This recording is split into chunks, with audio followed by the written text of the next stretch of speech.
children, except one, grow up. They soon know that they will grow up, and the way Wendy knew was this. One day, when she was 2 years old, she was playing in a garden, and she plucked a flower and ran with it to her mother. And Mrs. Darling put her hand to her heart and cried, "Oh, why can't you remain like this for ever?"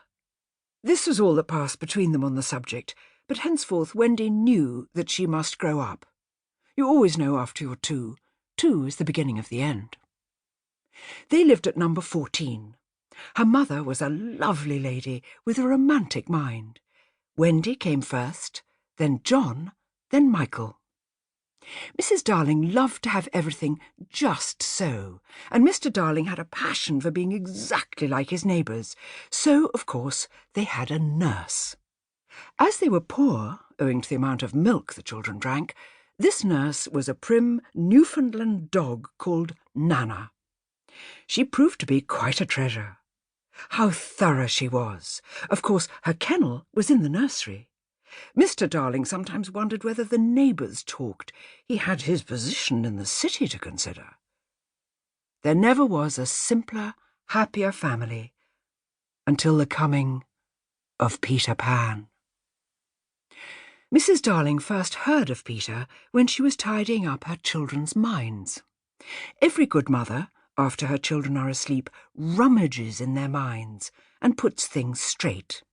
When you wake up in the morning, the naughtiness and evil passions with which you went to bed have been folded up small and placed at the bottom of your mind, and on the top, beautifully aired, are spread out your prettier thoughts, ready for you to put on.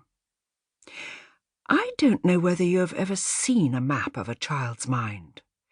There are zigzag lines on it, and these are probably roads in the island, for the Neverland is always more or less an island, with astonishing splashes of colour here and there, and coral reefs, and rakish-looking craft, and savages, and lonely lairs.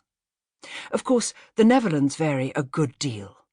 John's, for instance, had a lagoon with flamingos flying over it, at which John was shooting, while Michael, who was very small, had a flamingo with lagoons flying over it. John lived in a boat turned upside down on the sands, Michael in a wigwam, Wendy in a house of leaves deftly sewn together.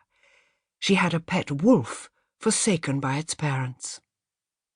On these magic shores, children at play are forever beaching their coracles. We too have been there. We can still hear the sound of the surf, though we shall land no more. Of all delectable islands, the Neverland is the snuggest and most compact. When you play at it by day with the chairs and tablecloth, it is not in the least alarming, but in the 2 minutes before you go to sleep, it becomes very real. That is why there are night lights. Occasionally, Mrs. Darling found things she could not understand, and quite the most perplexing was the word Peter.